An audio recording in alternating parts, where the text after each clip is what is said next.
我竟然穿越了，我居然穿越成太子了！这是什么？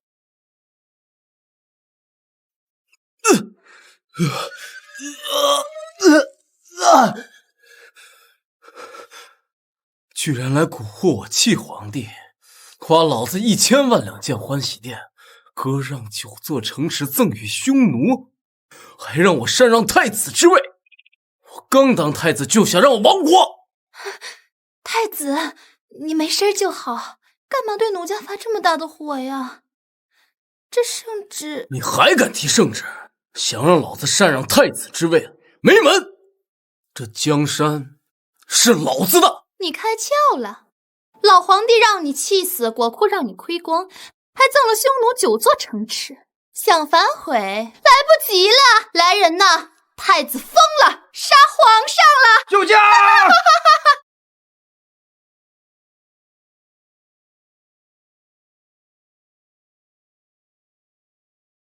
皇上真没气儿了。是太子，他非要强迫我在皇上面前行苟且之事，把皇上给气死了。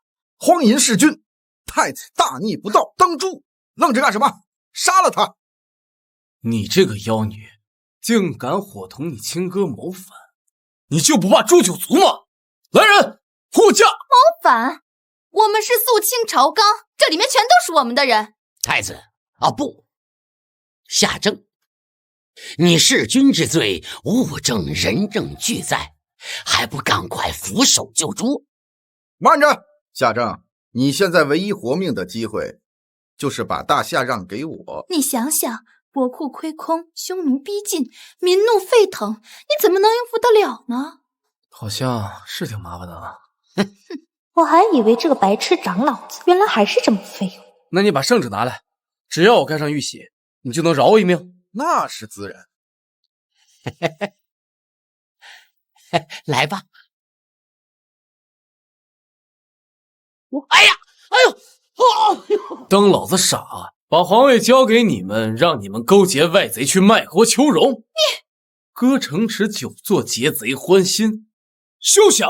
都给老子听着！只要老子执政1天，我大夏不纳贡，不割地，无非就是天子守国门，君王死社稷。你的意思是要和匈奴撕破脸皮？割城纳贡，这早就和匈奴谈好的了。他们答应换我们5年太平。你知道和匈奴翻脸之后，后果是什么吗？匈奴南下，大夏易主。我大夏宁愿站着生，也不跪着死。说的好听，还宁愿站着生，不愿跪着死。我看大夏谁愿意死，动手杀了他！好大的胆！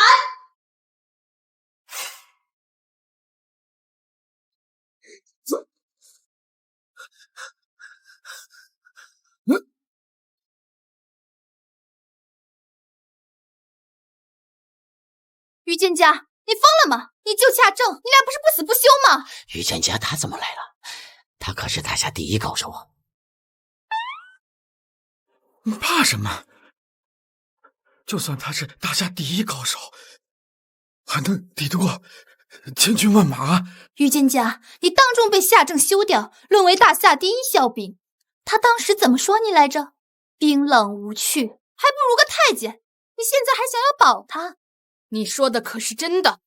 什么？你刚才说天子守国门，君王死社稷，可是当真？自然当真。好，那我愿意。你愿意什么？我愿意为大夏赴死。今天我保了，阎王来了也没用。我说的。我老婆大人好 man 呀，好有安全感。你一个弃妃，你凭什么保她？凭我这把诛杀万敌3尺清风，凭我80万教头禁军统领的资格，凭我动一下，你们3个就要人头落地。你还有异议？秦将军，事情有变，咱们不能死扛，死扛都得死这儿。要不咱们先撤，明日朝堂之上咱们再做高下。哥，不如我们回去和父相商量一下，我们再做决定。明天朝堂逼他退位也来得及，我先走吧。夏正，明天朝堂之上，我父相会公审你。这个皇位，你退也得退，不退也得退。梁大人，我们走。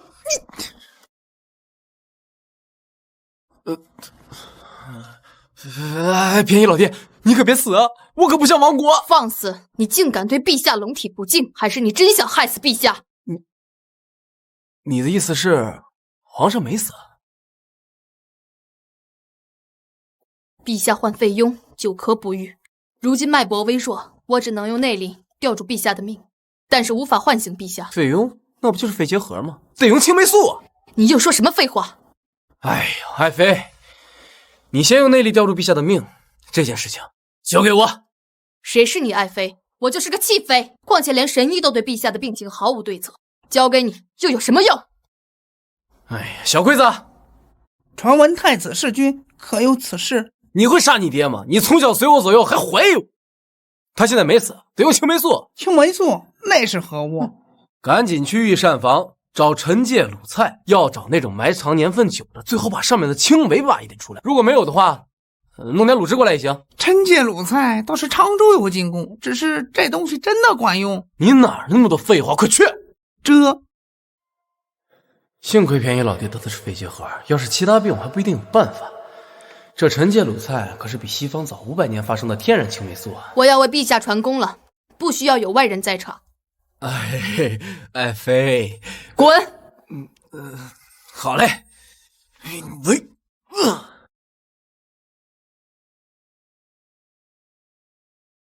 爹，那老皇帝都死了，我们为什么今天不反？自古成大事者，既能耐得住寂寞，也要稳得住脚跟。不过这个傻太子连下了3道昏庸圣旨，臣臣纳贡，亏空国库，太子禅位，这是理所应当。那这事稳了？稳，除非他老子能活过来。死人怎么能活过来？老皇帝都凉透了。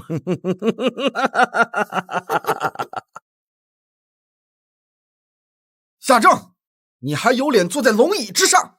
今天我们列举了你3大罪状，要在文武百官面前公审你。公审我？我倒是头一回听说还有公审太子的。秦相，这是你的主意吧？哎呦，太子明鉴，老臣自然不支持公审太子，不过满朝文武有颇多疑虑，还请太子允许他们提出来，以便太子一一解释。好一个大义凛然的秦相！秦松，我看你跳的最欢，不如你先来说说。夏正，你且听好，荒淫无道，在皇帝面前行苟且之事，气死皇上，这是罪一，你可忍？得罪匈奴，破坏我们跟匈奴的太平时光，害我们大夏于水火，这是罪2。继续。铺张浪费，亏空国库，这是罪3。更别提你连下几道荒唐圣旨，让大夏万民怨声载道。请夏正立刻下罪己诏，退位让贤。下罪己诏，退位让贤。下罪己诏，退位让贤。罪己诏，秦相，这个也是你指使的吧？实在是民意沸腾，还请太子殿下先行解释。秦相，那我就先解释解释。秦左会，你可知罪？太子殿下圣明，老臣何罪之有？他们说我荒淫无道，我且问你，这秦嫣儿可是你秦相的嫡女，你自己荒淫还说嫣儿？谁不知道嫣儿温良贤淑？闭嘴！我和你老子说话有你插嘴的份吗？老子不退位，尔等皆是臣子，臣子就是本殿下的儿子。我和你2个老爹在说话，有你什么份儿？太子所言极是，孙儿没有规矩了。不过满朝文武皆是陛下的臣子，所以满朝文武更担心的是陛下龙体的状况。秦相原来是担心我父皇的龙体呀，真不愧是我父皇养了50多年的好儿子，够孝顺。夏正，你不要图一时口舌之快，你的第1项罪名你还没有解释清楚呢。那皇上是怎么被你气死的？你们一口一个说我气死了皇帝，我问你们，谁说皇帝死了？昨天我亲眼所见，我亲手所视，皇上他确实是归西了呀。哦，你确定？我当然想清楚再说。万一皇上没死，你这诅咒龙上死的罪名可是要抄家问斩的呀。陛下龙体是否安康，我已请李太医去诊脉了。你开罪匈奴陷大夏于水火，怎么说？哼，现在又不纠结我的罪医了。哎，你这么一说还提醒我了，说我荒淫无道。哎，说到这个妖女秦嫣儿，我是该好好想想怎么蹂躏蹂躏她，然后杀了她。是非公道自在人心，匈奴的事儿你怎么说？什么怎么说？你说了割让9座城池又毁约，现在大军都压境了。大军压境了呀。秦相，作为大夏的顶梁之臣，你有什么好的办法？匈奴凶残，老臣暂无办法。各位爱卿，大夏顶梁之主可有良策？又或者谁愿意带兵呢？秦相，以你为首的这些大臣可真是一群废物。你才废物呢！怎么说你们是一群废物还不乐意了？文不能安邦，武不能定国，不是废物又是什么？秦松，我看你面色不忿，你是禁军统领，又拜虎贲将军，不如你去出战吧。我出战？那可是匈奴以一敌10，我怎么出战？再说这是你的事儿，与我何干？好一个与我何干！既然你不愿意为国解忧，我看你这虎贲将军就不用当了。你撤职！太子殿下，那匈奴所求的只是钱财和土地，如果在原有的基础上加上1倍，一定会让匈奴满意，平其心中怒火，保我们大夏10年太平啊！双倍赔偿啊！梁爱卿，你可愿意做？虽然难度很大，但是老臣愿意做这个和事佬。梁爱卿果然是本殿下的好智囊。来人，去梁府尹家把钱财全都缴了。嘿嘿，还有家里女眷一起给匈奴送过，让他们享乐享乐，消消气。你，梁爱卿，匈奴消气了，自然会退兵，这等利国利民的好事，想必梁爱卿应该很乐意吧？哎，对了，我还听闻梁爱卿擅长吹箫，不如一同前去匈奴那里，在他们玩弄你家女眷的时候，你在一旁给他们吹箫助乐。夏正，如果你敢这么做，史书上一定会让你遗臭万年。我在乎吗？来人，马上去梁府尹家，连母口都别放过，给匈奴送过去！连母口都别放过，给匈奴送过去！哟，梁爱卿这是想要为国家贡献兴奋过度了，还是有什么特殊癖好？殿下，不可呀，殿下。梁爱卿也知道送礼送钱是错的。是的，是臣口误。为朕先妾，送女送钱，苟且求和，你们一个个的都是废物，太监都不如。昨天我就说过，天子守国门，君王死社稷。今后谁要是再提割地赔款之事，老子就现抄了谁的家。不好了，陛下驾崩了！李太医，你一直是皇上身边贴身御医，一直为皇上治病，你刚才说什么？回禀秦相，昨日臣听闻陛下龙体欠安，奈何前太子妃一直不让臣觐见陛下。刚才臣为陛下诊脉，臣确定陛下已经先去了。此话当真？陛下为何先去？据臣检查，陛下昨夜突受刺激，命悬一线。如果当时臣能救陛下，尚有10分把握能治好陛下，可惜为时已晚。还有什么？臣在陛下体内发现了奇毒，正是那奇毒最终让陛下殒命。什么毒？是惩戒鲁菜里面的青梅之毒。我问过御膳房，昨日太子宫中的小桂子曾去过那儿，并取了惩戒鲁菜里面的青梅。我在陛下口中发现的正是青梅残痕。小桂子，夏正，小桂子可是你贴身太监，你现在还有什么话要说？难道你还要狡辩说小桂子不是听你指挥？小桂子自然听我指使。好，那你是承认害陛下了。太子，小桂子是你贴身的侍从，那你就是亲自给陛下服下了青梅之毒。没错。大胆！朗朗乾坤之下，大夏朝堂之上，你竟敢真的给陛下服毒，太子，你就怪不得老臣了。下毒？谁说我给陛下下毒了？你还敢狡辩？那青梅之毒乃是食物腐烂所生，3岁小孩都知道不能吃，你不是下毒又是干什么？陛下受奸人所害，我以禁军统领虎贲将军之职，号令禁军缉拿夏正，为陛下报仇。为陛下报仇！陛下报仇！陛下报仇！报仇！报仇！报仇！夏正，你弑君杀父，自古以来都是罪大恶极。贵为太子，我等朝臣在朝堂之上也要肃清朝纲。你刚才所说爱国惜民，我等朝臣也不愿意在朝堂之上看到所谓的流血。你自裁谢罪吧。副相给足你面子，赶紧自裁吧。我们大夏不需要一个弑君弑父的人来做皇帝，别逼我动手，赶快自裁吧。自裁？行啊，天子守国门，君王死社稷。今天我必要血溅金銮殿。皇上驾到！你们好大的胆！丞相，这陛下他……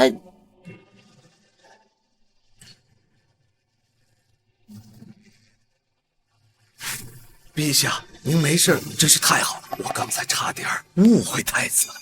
对，差点误会。误会？刚才不是还让我自裁，怎么就误会了？刚才我跟监家一直在门外，听到你们说太子的3条罪，还有我这些好大臣们应对的办法，太欣慰了，都要把朕的江山白送给匈奴了。梁爷，你怎么不说话了？你是这个意思吗？陛下，微臣不敢，微臣该死。对，是他，李太医说您闲事的呀。陛下，方才臣为您诊脉，确无生机，而且您口中确有青梅之毒。毒你妹，连青霉素都不懂。父皇得的是肺痈，只有青霉素才能救他。你之前给他号脉，是因为监夹刚给父皇输送了内力，父皇正在归养休息。说，是谁让你谎报病情的？是李太医误诊，险些害了陛下，百死不辞。我靠！秦松，谁让杀人的？我乃禁军统领，拜虎贲将军。有人对陛下不忠，我杀他乃是分内之事。我刚才已经撤了你的职。我虎贲将军乃是陛下所赐，殿下没有虎符，撤不了。父皇，这个秦松对待匈奴唯唯诺诺，对一个太医却重拳出击，这等废物，撤了他将军职位。皇上不可呀！陛下，如果这个时候撤了秦将军的封号，那谁来抗击匈奴啊？秦相，你说呢？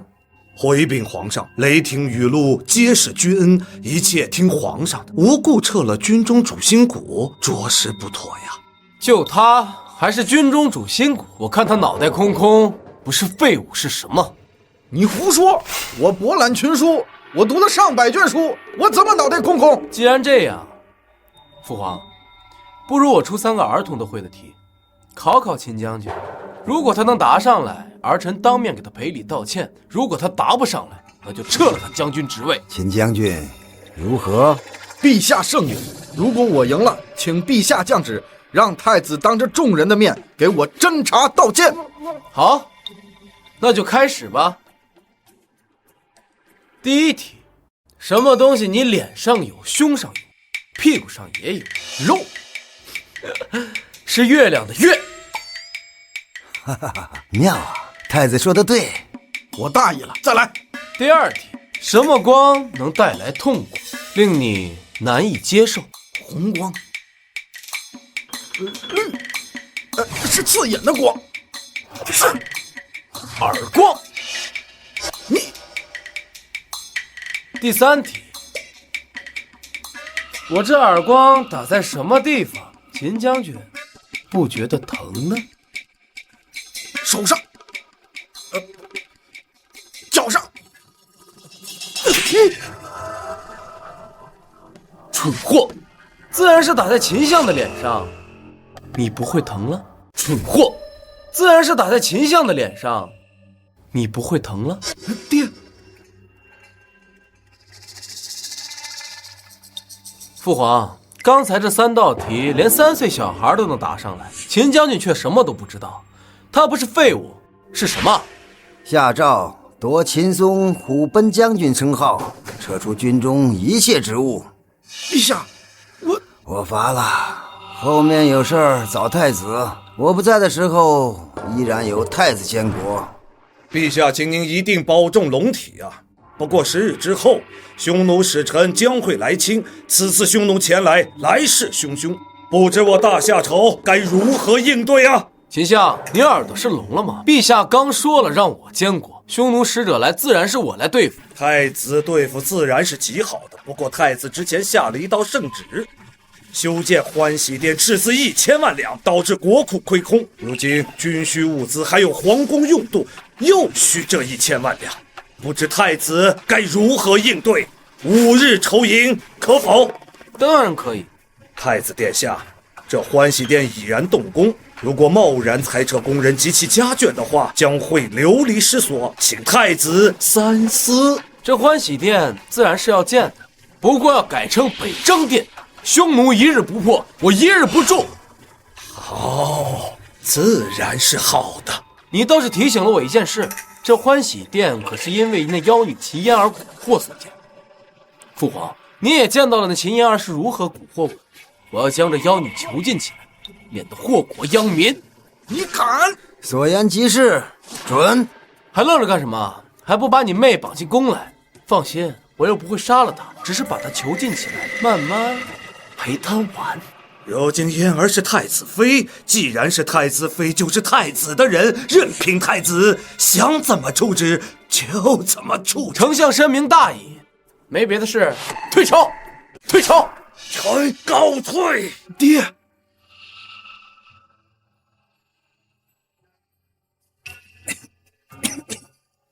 畜生，跪下！父皇，你竟然敢在为父面前行荒唐事，还休了余家之女，更为大夏惹下诸多祸端，你知罪吗？那都是你宝贝儿子做的，老子只是过来收拾烂摊子。父皇，父皇，儿臣知罪了。儿臣在父皇打醒儿臣之后，儿臣宛如开窍一般。开窍？怪不得你懂得那些什么青霉素之法，为父倒是好了很多。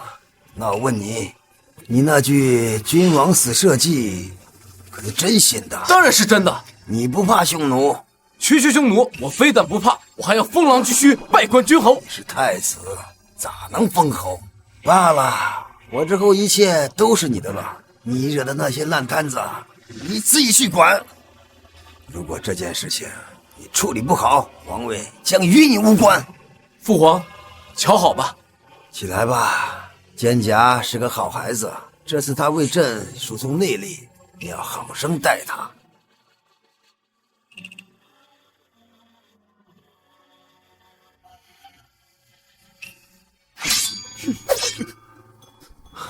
请殿下自重。爱妃，这是干什么？爱妃误会了，我是算到今日应该是你月事之日，我有一物可帮你缓解腹痛。爱妃误会了，我是算到今日应该是你月事之日，我有一物可帮你缓解腹痛。何物？小龟子。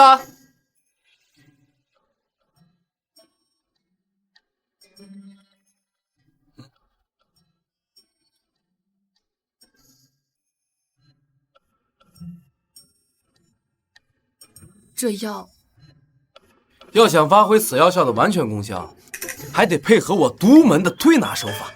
你看，父皇的病我都治好了，此手法名为 SPA， 我当着父皇的面还能占你便宜不成？蒹葭，你让他试试。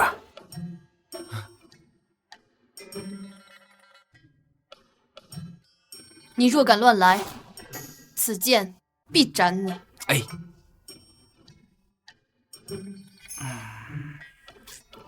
怎么样，舒服吧？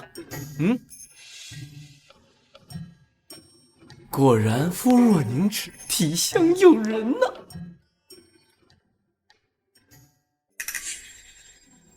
哎，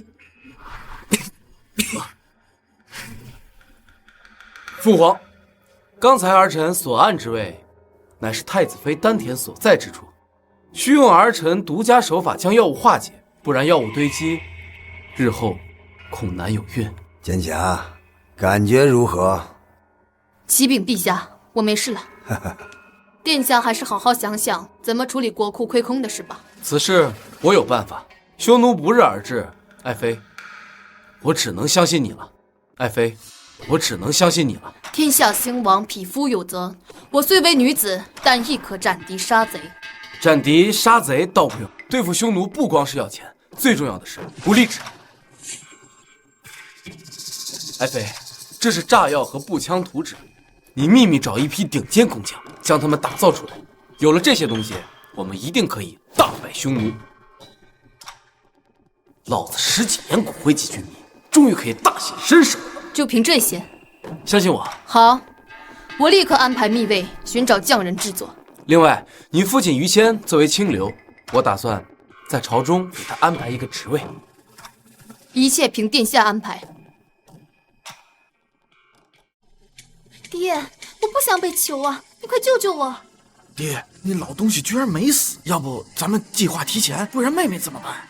时机未到。虽然这个夏家王朝是强弩之末，君王死社稷，等到匈奴使者一来，他们会跪着来求我。那现在我们怎么办？现在国库亏空，那白痴太子不会随便抄家吧？这个太子好像变了个人似的。不过就算抄家，谁又能抄出1000万？除非抄我们家。放屁！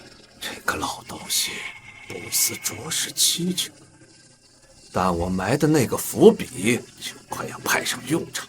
你去把他给我找来。是，燕儿，这几日就要委屈你了。爹，救救我！爹，你救救我！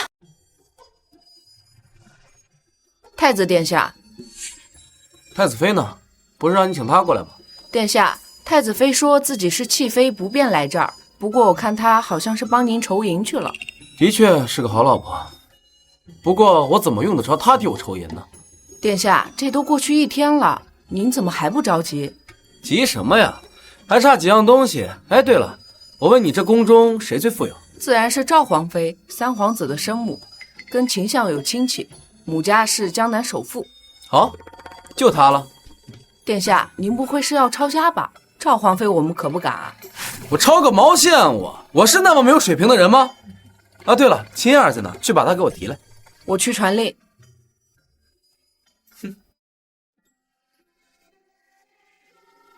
殿下，我好苦啊！你是忘了奴家吗？你就真的忍心囚禁奴家？捡起来穿上。殿下，这是何物啊？女仆装，这是本殿下专门为你这种风骚女设计的。奴家只为你风骚，我这就去穿。还不是个精虫上脑的白痴，我略动手段就能让你沉迷。殿下，哎，别动！啊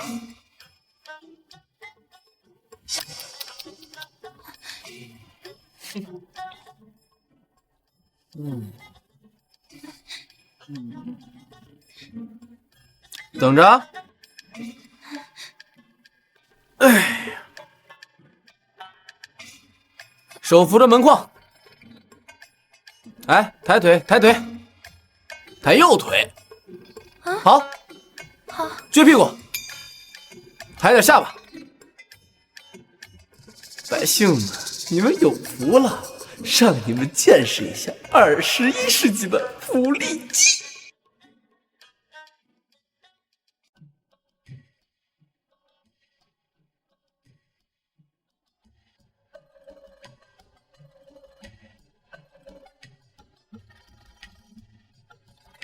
殿下，光看多没意思啊！让奴家来伺候你。凭你，你就是我给大夏准备的福利机，还想伺候我，真是冒昧的家伙呀！滚滚滚滚滚！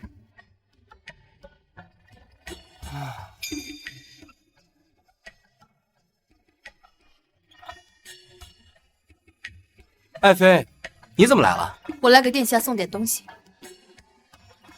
这里是我的嫁妆，还有我们家所有的家财，拿去赈灾吧。多好的老婆呀，被休了还想着我。爱妃不用担心，钱的问题我能解决。对了，过2天我也有东西要送给你。不需要，你有何想法？可需要帮忙？现在还在前期准备阶段，我会让小桂子去请赵皇妃。赵皇妃乃是皇宫里大名鼎鼎的贤妃，母家富足，更是太子殿下您的继母，想来定会伸出援手。她伸出援手，你可别忘了，她儿子也是皇子，她不落井下石就已经不错了。太子殿下，赵皇妃说她没空，让您去拜见她这个长辈。太子殿下的命令，她也敢拒绝？无妨，不必计较。过2天，她肯定会求着来见我的。哎，谢家，去准备图纸上这些东西。明天开始，我们正式募资。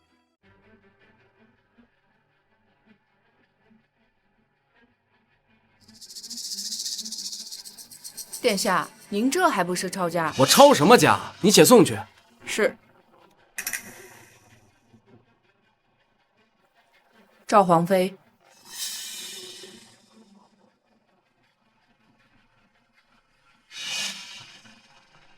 什么？让我赵家筹银500万两，回去告诉太子，那不可能。启禀皇妃，殿下说了，这事儿要您亲自去跟他说。岂有此理！我倒要看看你卖的什么药。带路。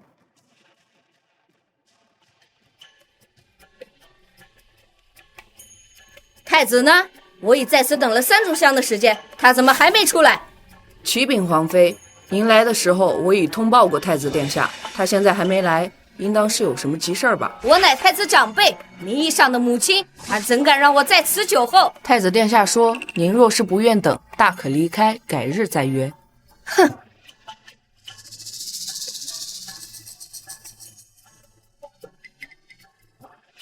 本皇妃倒要看看太子要晾我到什么时候。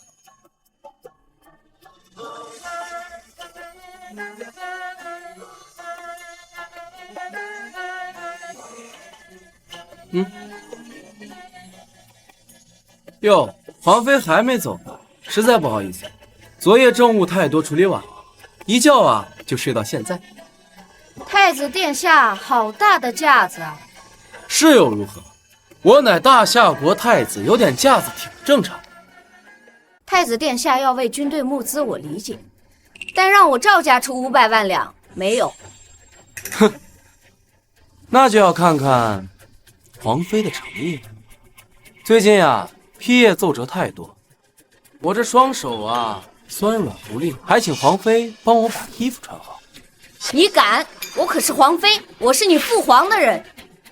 来人，现在就去赵家募银，没有的话马上抄家。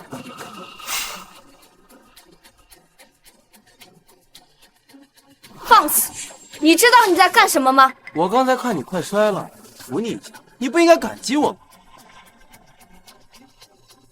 我若给你穿衣，你就放弃这无理的条款。是啊。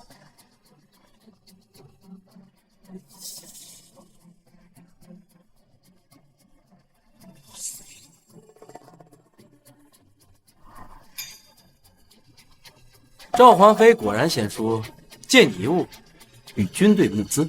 这玉簪虽是极品，但也就价值白银1000两。太子殿下，募资不够，可需要我儿回来主事。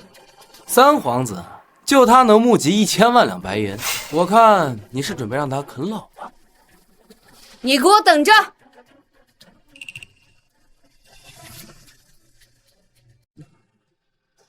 富婆的玉簪，福利期的照片，现在就差一个压箱底的东西了。去找老头子。父皇，义子，听赵皇妃说你要操他的母家。父皇，那都是假的，儿臣自有妙计。堂堂皇帝现在因为内库无钱，连吃药都吃不起，还有4天，这个月大臣和内宫的俸禄都要发不下去了，更何况将士们的军需和物资，你叫朕怎么能不急？区区银钱，儿臣只需要3天时间。你可知道你在说什么？现在内库的银两空缺，只有2000万两之巨。3天时间，这2000万就是大夏的首富，也不敢夸下如此海口。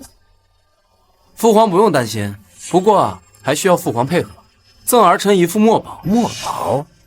对，就随便写“皇恩浩荡”4个字即可。若要买官鬻爵，贩卖墨宝，朕绝不答应。父皇放心，到最后，这墨宝一定还能回到你手里。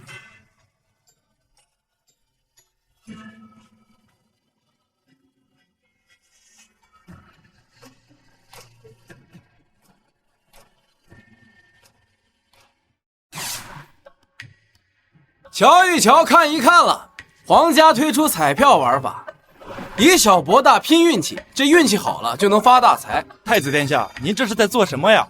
皇家推出了彩票玩法，只需要1两银子就可以买1张彩票，每刮开1张就显示是否中奖。这3等奖银票5000两，5000两，真的2等奖就是这只赵皇妃头上的玉簪，这价值诸位可都是知道的，可不得了啊！还有1等奖便是我朝中大臣秦相闺女的独房写真。秦相之女，谁有谁兴趣，谁看谁知道啊！我还特地准备了特等奖，这特等奖可是皇上亲自写的墨宝1副，这价值我不必多说了吧？1两银子就能买到如此昂贵的玉簪，我的天，我要买！没问题，大家放心，我以本太子的名义担保，但凡中奖，绝对100%兑奖，童叟无欺啊！玉簪算什么？关键是这秦相之女的独房写真，怕是那些公子哥已经抢疯了。我要是能买到它，转手我就能赚10倍。10倍？10倍算什么？至少100倍！我也要买，我也要买！我先来！哎，好来，这兄弟自己选一个。安慰奖，这是什么？嚯！这位兄台运气好啊，这安慰奖直接是我们的白银100两。哇！给！哇，是真的！我要再买10张。哎，来！哎，不要抢，都有，慢慢来，你要几张？哎，好嘞，慢慢来，这是你的，来，给。太子殿下果然厉害，不过凭这里的这些人，恐怕也卖不了多少。放心，我自有办法。哎，各位，为了感谢大家的热情，我们今天特意推出了好友助力拼夕夕的玩法。各位，如果拉来好友购买彩票，就可以获得飞镖投掷转盘的机会，转盘上的任何东西都可以兑换，比如再来一次，甚至还可以半价买彩票。哎呦，还有这样的好事啊！我赶紧让云婉来买，这可是1本万利的好事，我赶紧叫人家。哎，快去！大家赶紧去啊！太子殿下果然有办法。哇，我中了！安慰奖100两银子，我中了！我也要！这彩票什么的，好像挺有意思。1两可以博100两，还能把那白痴拿我的玉簪给赢回来。我要去试试。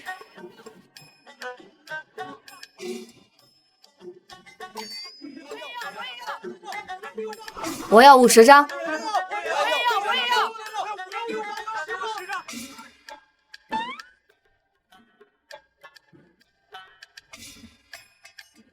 气死我了！怎么都是谢谢惠顾？我已经花了50两了，再买30张，只要拿到安慰奖就不亏。不信了，给我来1000张。赵美女要1000张彩票，肯定能中特等奖。看来这是要把皇上的墨宝带回家去啊！肩胛收钱给彩票。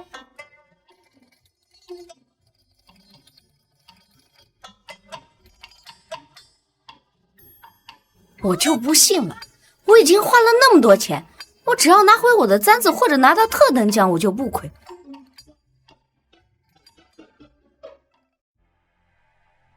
将军，太子那厮搞了一个什么彩票，生意还挺好。不光这个点，京城开了50个彩票点，1等奖是大小姐的闺房写真，岂有此理！我妹的画像怎么能流出给他们？你赶快带我去买1000张，不，买5000张，一定要把画像拿回来。是。那白痴太子居然用小妹的闺房画像搞什么彩票彩头，现在百姓都在嘲笑咱们秦家。这个小畜生，那彩票的销量怎么样啊？1张1两银子，但是想3天募集1000万两，肯定来不及。1000万两，2000万两，1000万两的军需物资和另外1000万两皇宫的用度，明日上朝，做好2手准备。如果他完成不了任务，而我们又能解开这燃眉之急，满朝文武之心皆在我。如果那个老家伙不分青红皂白，第2手准备，好。陛下，5日10日已到，时逢正午，不知道太子殿下募捐的资金够不够啊？对呀，皇上，今天也是发放俸禄的日子，百官都在等你下锅。微臣算了一下，今年国库应该需要2000万两。朕知道还会少了你们的俸禄不成？你们呐，之前太子就说过，尔等臣子都是陛下的子民，开口闭口就找陛下要钱。你们要学会替陛下分忧。我先表个态，今年的俸禄本相不要。再说了，尔等臣子提出的这些军需物资，没有必要一次性筹全嘛，又不是非要跟匈奴打仗。秦相高风亮节呀，我今年的俸禄也不要了。再加上军饷一推迟，那剩下的开销只剩下皇宫的开销和文武大臣的俸禄，加起来也就500多万两白银的缺口了。 500万两虽巨，但之前本相已经答应过跟陛下分忧，那本相就拉下这个老脸，跟各个商贾沟通，去募资筹款。这利钱嘛，只需要2成利息就够了。2成利息，1年500万两，光利息就100万。秦相，这利息钱你出吗？你这钱怎么能让我副相出呢？我副相已经解决了朝廷最根本的问题，明年税钱一上来，还了不就是了吗？还还了就是，这2份利钱在民间都算高利贷，你们秦家父子是要向我们皇家放高利贷啊！你太子殿下，我父亲好心帮朝廷解决问题，怎么就成高利贷了呢？这是帮你擦屁股呢。你要是能解决资金问题，我父亲怎么会拉下脸面去求那些商贾呢？我用得着他的脸？谁给他的脸？那太子殿下的意思是不需要本相帮你渡过难关喽？本相是觉得你募资困难才特意出手的。之前不是说好5天之内筹集1000万两资金吗？那5日之内这1000万两是否筹到了呢？不是1000万两，是2000万两。太子殿下，我要是你就赶紧承认失败，接受我副相的好意。1000万两、2000万两，确实没有。你这是没有把陛下和我们这些文武大臣放到眼里呀！你为了个人的面子不让秦相出手，你是要饿死我们大家吗？梁大人是对我没有信心，那敢不敢打个赌？赌什么？就赌我和秦相谁能解决这个问题。如果秦相解决，我自愿辞去太子之位；如果我解决，那么梁大人就辞去京城府尹之位，并把家产充公。这个害怕了？之前我的手段你们也都见到了，有什么不敢赌的？你不就用那个什么彩票吗？1张1两，你3天时间能凑20万两都不错了。怎么，你也想赌啊？那个太子殿下，你的募资都在那个盒子里装着的吗？如果我跟你赌，你不会另外做手脚，也不会再请外援吧？那是自然。那我有什么不敢赌的？不过，如果你赌输了，你不但要辞去太子的职位，你还要给秦相跪下来赔礼谢罪。我说你们这些大臣是不是脑子有问题啊？我跟你们打赌，我还会输？不是我们脑子有问题，是你那个箱子有问题。那么小个箱子装满了，它能装多少钱？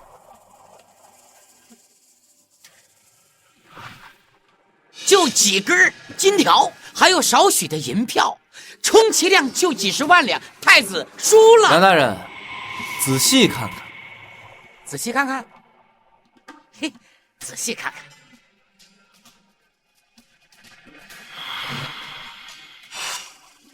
不对啊，不可能啊，不可能！你看，这绝对不可能。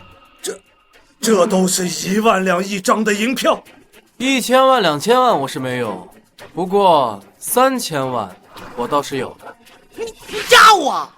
你上面放几块金条干什么？放着金砖是防止银票错乱。启禀父皇，儿臣信不辱命，3天之内筹集了3000万两白银。因为1000两银票太过窘杂，儿臣都换成了1万两银票。当真有3000万两？好，我儿大财。梁大人啊，数清楚了吗？数清楚了。这下你输了。哎呀，我真没有想到，每一张都是1万的面值啊！你能想到个屁！来人啊，把他乌纱去了，抄家！殿下，我服了！皇上，救我！秦相，救我呀！秦相，你听我说句话呀！秦相，秦相，梁大人让你救他，怎么不答应一声？回禀陛下，梁大人这事情属实甚，他刚才不过是跟太子开了一个玩笑，当不得真。何况梁大人手中还有一个惊天的秘密。如果刚才我输了，你也当玩笑吗？你说他有秘密，什么秘密？太子当真想知道？当真。启禀陛下，臣要求屏蔽百官，臣要单独向陛下汇报。有什么事是不能当着大臣一起说的？父皇，让他说吧。还是梁大人亲口说吧。太子殿下，千万不要后悔啊！陛下，本来我是想单独给您禀报的，不过今天不得不说了，微臣乃京城府尹。也就是说，在京城的所有在籍在沪的都归我管。不知道大家发现没有，近一段时间我们的太子性情大变，跟过去大不一样。朕知道，太子之前是顽劣，后来幡然醒悟，开窍了。不，因为他是假的，这狗日的难道知道我是魂穿了？不然他怎么知道我是假的？胡说！我儿怎么可能是假的？启禀陛下，老臣也不敢相信这件事情。但是陛下可曾想过，最近这段时间，太子跟往日确实大有不同，一直窜到咱们大夏跟匈奴开战。我不知道陛下可曾想过，大夏和匈奴开战，哪一国更受益啊？梁国。没错，老臣怀疑当今太子殿下是梁国的奸细。放屁！什么梁国奸细？老子是土生土长的大夏人。你是土生土长的大夏人，那本殿下是谁？父皇。我靠，又一个太子，难道我不是混出？父皇，儿臣苦啊！两人勾结一奸家，把孩儿唤出皇宫，让这奸细进来，他就是为了颠覆我们大夏的100年基业啊！怎么又一个正儿啊？没想到这白痴太子真的解决了钱财问题，不得不让隐藏3年的假太子提前出现。父皇，儿臣3岁那年掉入井下，这胳膊上的伤可以证明。还有6岁那年，孩儿吃枣糕差点被噎死，还是父皇帮儿臣排除的。这件事情只有当时的太监跟您知道啊。对了，父皇，儿臣屁股上有个痣，这件事更是亲近的人才知。奸细，你敢当着众人的面脱下裤子给父皇看吗？我靠，我怎么知道我屁股上有没有痣啊？关键听这意思，难不成我前身真的是奸细？太子，我姑且称你为太子，你敢验明正身吗？太子，你还在犹豫什么？父皇，当众脱裤子是不是有点不妥呀？是不妥，还是你是假的？蛊惑大夏和匈奴打仗，还在3天筹集了3000万两。如果不是大梁做后盾，怕是不易吧？大梁留意我们大夏不是1天2天了，今天这可是下了血本了呀！太子，问你呢，当真是奸细？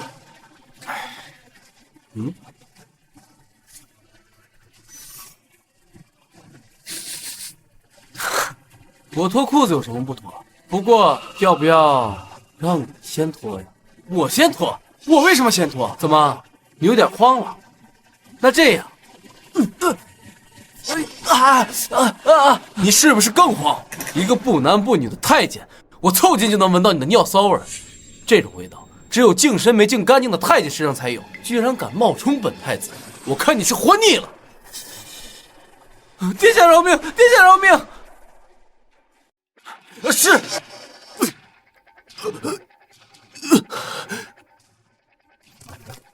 荒唐，居然弄一个太监来糊弄朕！梁爷，这就是你所说的我的太子？这个太子怎么可能是个太监？父皇，这假太子刚要说话便死了，恐怕这幕后指使就在这朝堂之上。太子所言极是，本官乃百官之首，定当严惩幕后黑手。秦相，这会儿不怀疑本太子了？太子乃千金之躯，怎么可能是假的呢？地上的死鬼才是假太子。梁爷，你诬陷太子扰乱朝纲，一刻治罪。我，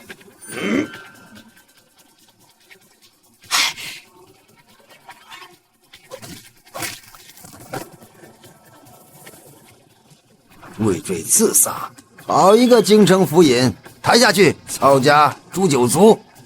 太子虽然性情大变，但是开窍。朝中今后再有非议，下场如梁爷。诺。国库空虚之事，太子解决得很好。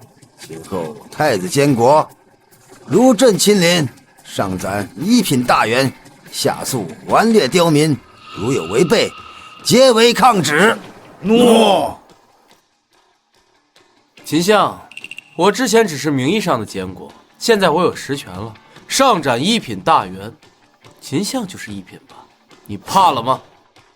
回禀殿下，老臣行事光明磊落，有何惧之？不过老臣要提醒殿下，2日之后，匈奴使臣即将来京，对那9座城市讨个说法，不知殿下有何计策？提前了，小小匈奴，何况来的只是个使者团，何须计策？就不劳秦相费心了。陛下，老臣感觉旧疾复发，想要将养几日，先行告退。退朝。混账！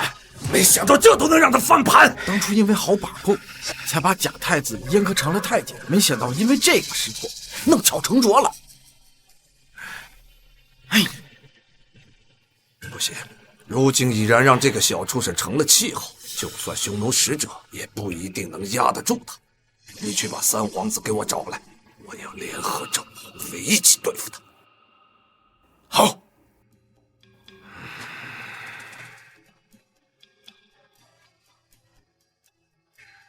太子妃，你是没见到今天殿下有多么的英勇，先是拿出来3000万两银票，然后又拆穿了假太子的身份，那简直太神勇了。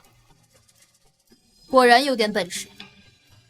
唉，还是爱妃帮衬的好，要不是爱妃给父皇输送内力啊，我们早就成了刀下亡魂了。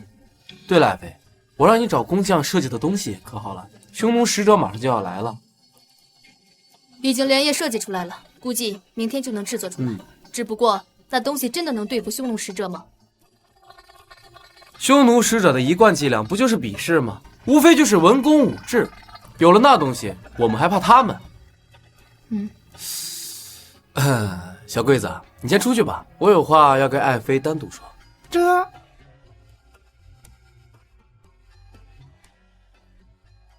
太子殿下有何话要单独与我说？之前休了你，是我不对，有朝一日我一定在万众瞩目之下帮你恢复身份。哎，爱妃怎么了？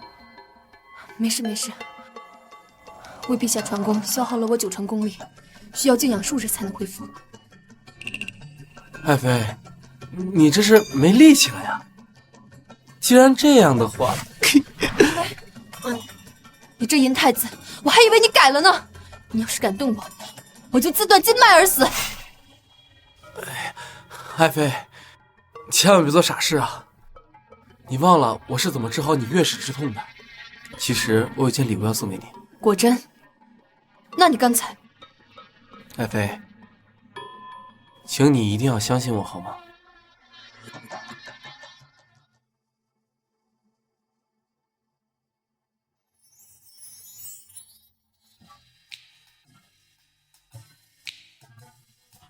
怎么样？太子殿下，天色已晚，我先回去。哎，今天晚上要不就留这儿吧。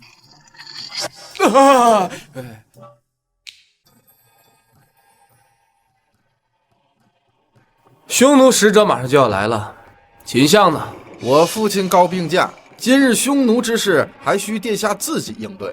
秦相病了，你没病啊？我病什么？我还要亲眼看见你今天怎么大败匈奴呢。我看着秦松卖国贼的样子，想不到满朝文武竟然没有一个可以治的。不行，我需要自己人。启禀殿下，匈奴使者到了。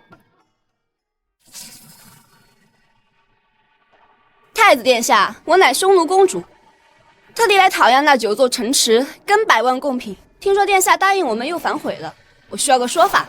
你需要什么说法？大夏乃天朝上国，给你也是赏你的，不给你，你也不能要。殿下出尔反尔，当真是要与我匈奴为敌？与你们为敌又如何？大夏好男儿没有一个是孬种。我听说你们此次前来，不就准备了几场比试吗？知道你们大夏人不肯轻易给我们割地赔款，那我就给你一次机会，我们来比斗几场，文斗3场，武斗1场。只要是你们赢了，那割地赔款之事也就算了。但如果这次输了，希望殿下信守承诺。好，来，先把契约奉上，让太子殿下签约画押，省得再赖账。公主殿下，不如我们再加点彩头。你要是输了的话，留下来给我当丫鬟如何？大胆！我们匈奴公主是明月夜的人物，怎么能做你的丫鬟？那就没意思了。这叫什么赌注啊？光我大夏出东西，还是说你们知道你会输啊？笑话！我匈奴怎么会输？这次文斗我有国师淳于凡，他号称当世第一智者；武斗我有匈奴第一勇士阿大，那可是万人敌，生死虎豹的角色，与大夏有何人可比？淳于凡，当初和我们大夏第一智者葛红军以斗了3场都赢了的智者，完了。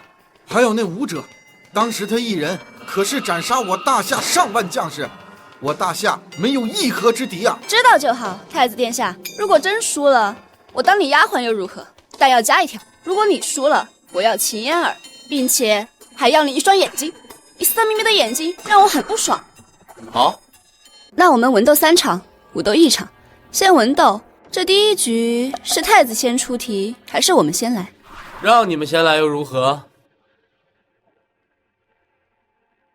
此物乃我匈奴集1万智者制作而成，取名为无解锁。若太子殿下你能1日内解开，此局便算你赢。卑鄙！10年1万智者研究制作，你居然让我们1天之内解开，这不是强人所难吗？恐怕你自己也解不开。我解不开那又如何？智斗未必也要我自己能解吧？赌约可是你们太子殿下自己答应下来的。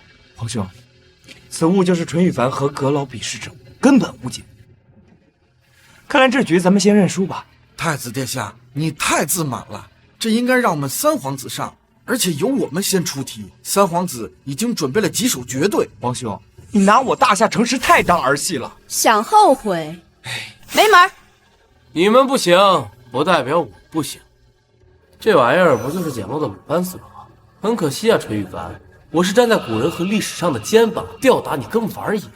这么个东西，解开大概需要1天的时间。太子殿下，你也可太能吹嘘了吧？若您能1日解开，那岂不说我们匈奴1万智者全都是蠢猪？呵呵，很快你就会知道你们匈奴是不是蠢猪了。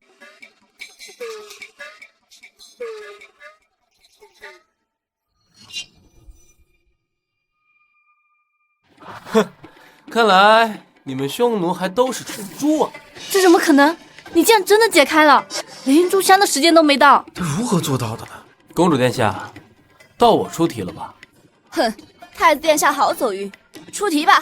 听闻你们国师擅长算学，那我就出一道简单的算学题。现有鸡、兔、同龙，上有35头，下有94足，鸡、兔各几许？49鸡？不对，此题无解。太子殿下以无解之题强人所难罢了。如此简单之题，国师既然说无解，答案是23只鸡，12只兔子。此题竟然真的能解，你怎么会有如此智慧？明明传闻你这太子不学无术，荒淫无道啊！不可能，这是术数，连阁老都不可能有如此造诣，这比绝对更难。你怎么会这个？怎么，三皇子是盼着本殿下输吗？不是，公主殿下，3场文斗我已经赢了2场，剩下那1场还比吗？比，为何不比？若是再输，你就别回国了。听闻三皇子准备了千古绝对，我这里也有个绝对，还请大家赐教：海水招潮，朝朝潮，朝潮朝落。这就是难倒阁老的千年绝对，普通人连读都读不出来吧？听闻三皇子有才名，之前你说你准备了绝对，不如你来试试。海水潮，朝朝潮，这是绝对呀！100年来无人能解，你们这是耍赖啊！轮到我们出题，我们想怎么出就怎么出。太子殿下认输吗？没事儿，文斗结束，我们还有武斗。别着急啊，我大夏人才众多。秦松，秦相向来文采斐然，你去问问他。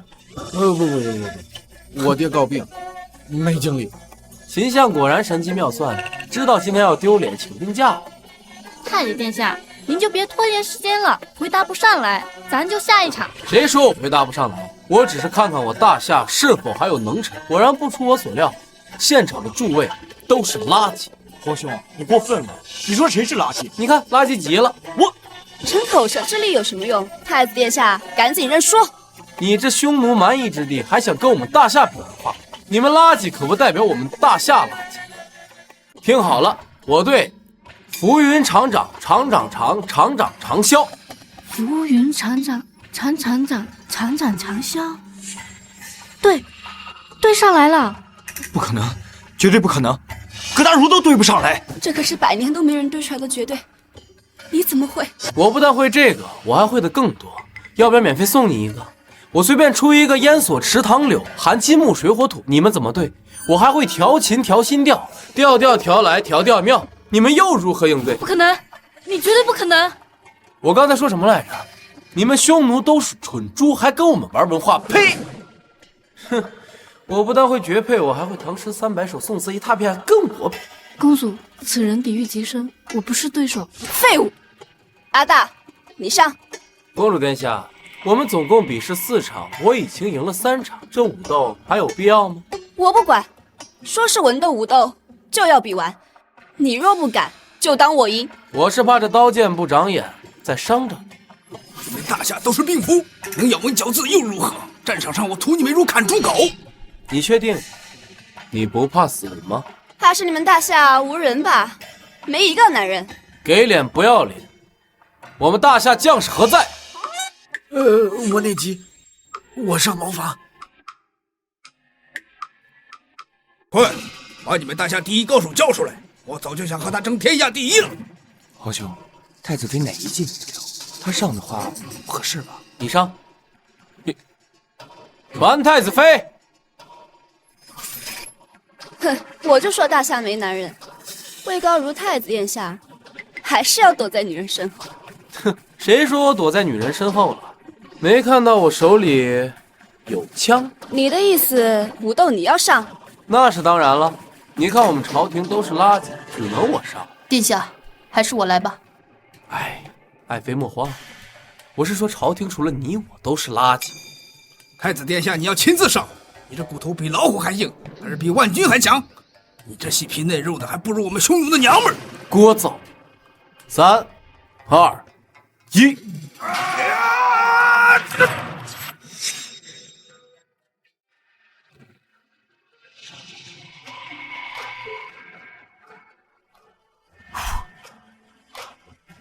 21世纪了，要相信科学。怎么可能？巫术，这是巫术！这是何物？此物居然有如此大的威力，破我护体真气，简直轻而易举。公主殿下，要不要？不要，我们输了，认输。之前的9座城池，不要了。好，那你留下来给我当丫鬟。啊！你滚回去，告诉你们可汗退军300里，否则的话，小心我用枪把他的匈奴大军都屠戮干净了。你给我等着！回去告诉秦相，他今天没来，我很不满意。还有一些大臣的表现，我也不满意。从明天开始，我要选拔真正的人才。皇兄，今日你大挫匈奴，3日后便是你的成人礼，到时候我的老师葛红军亲自为你加冕。看来没憋什么好屁呀！他跟葛红军游学，怕是要借葛老打压我。罢了，试试那葛大儒的人品，如果他有用，刚好借他的名气开科举。好，退朝！没想到啊，真让这个小畜生成了气候。这下如何是好？他若要提拔自己人，我儿岂不是更没机会了？母后稍安勿躁，葛老乃是我的老师，更是父皇的老师。平日最讨厌跳脱不守规矩的人，我早在他面前说足了皇兄的坏话。那正好，在他成人加冠礼的时候，让葛老狠狠地羞辱他。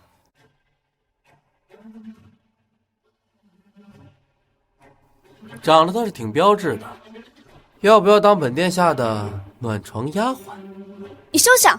你囚禁我，我哥一定会帮我报仇。报仇那是以后的事了。我要当冠军侯，征服匈奴。先来征服你这个匈奴小辣椒！不要！不要！不要！来吧你！不要！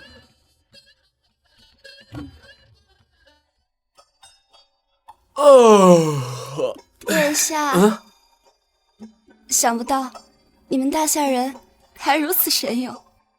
这小辣椒征服了之后，怎么还有点痴女？殿下，你文能治国，武能安邦，妾身好喜欢你。妾身这儿还有几个绝对，殿下能跟妾身对下吗？哎，没空了，没空了。今天肯定是没空。今天啊，可是我的成人礼。那殿下今天可要小心，我可听说葛红军会当众考教你学问，让你出丑。你怎么知道的？秦相那边说的啊，他早就跟我们有联系。这个老匹夫果然卖国。我可是985的大学生，记了多少流传千古的名篇佳作。想考我，那你是撞墙拱上了。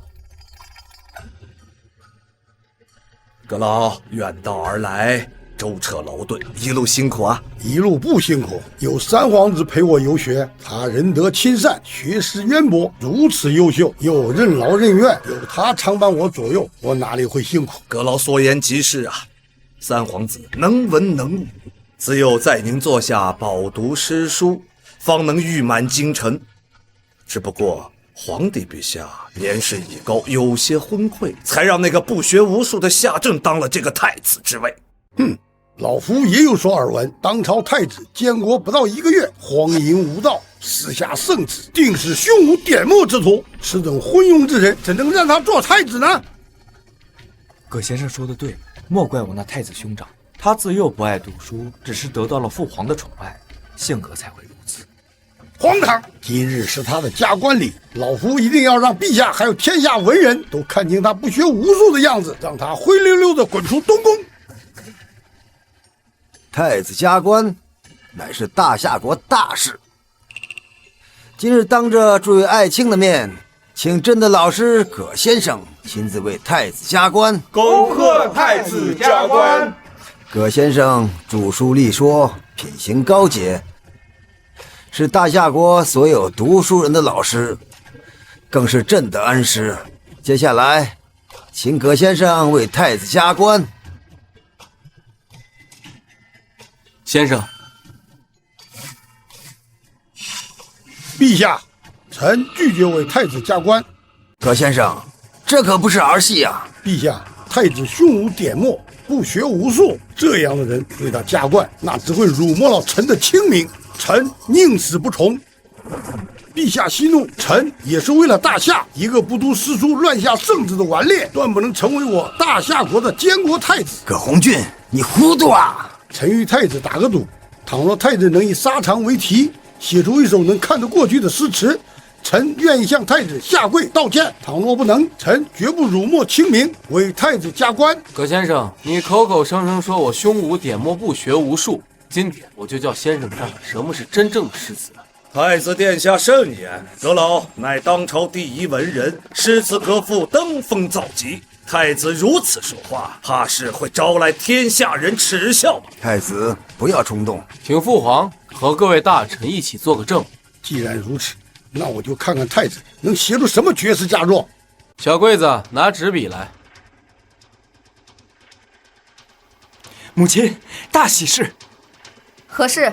事情进展的比我们想象的顺利太多了。他被葛大儒当殿怒斥了？何止如此，葛大儒说了，不学无术，胸无点墨，当殿拒绝了为他加冕。那太好了。他倒好，不知道自己几斤几两。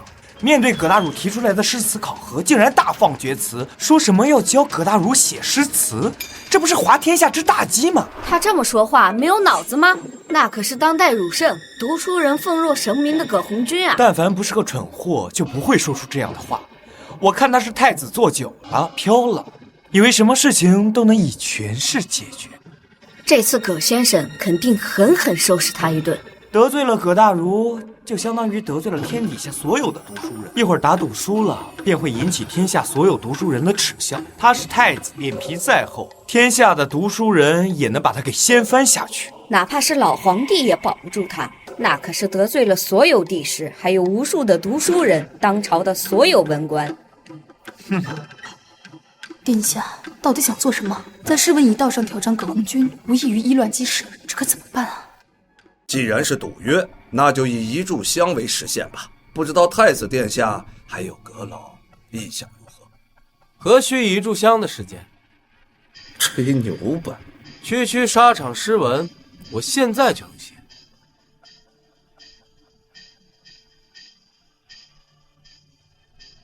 殿下还真是无知又自大。若是这都能写出来好的诗，那想必猪也能作诗。这太子殿下也是太喜欢表现了。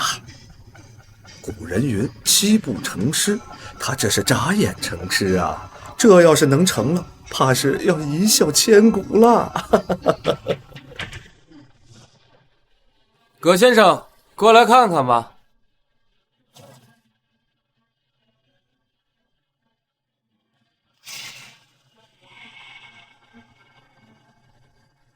怒发冲冠凭栏处，潇潇雨歇台望眼。仰天长啸，壮怀激烈。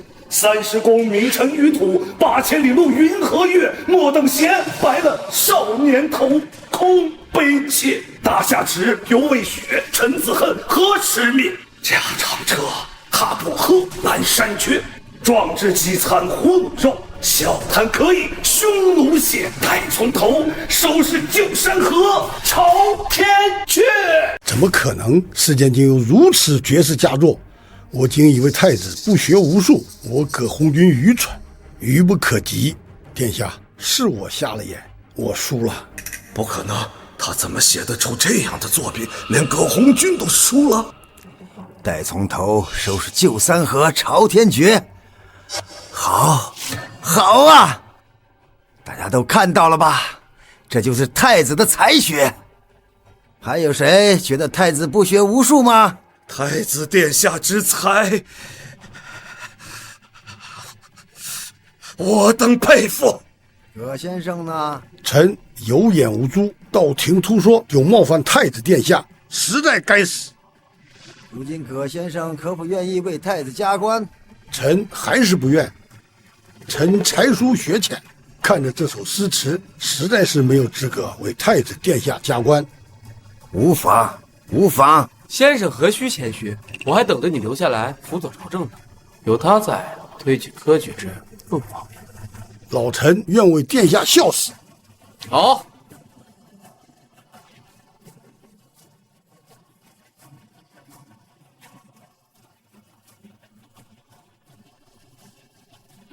正好，今日大家都在这里，我宣布一项新国策：3日之后举行第1场科举考试，不论出身门第，成绩优异者可直接入朝为官。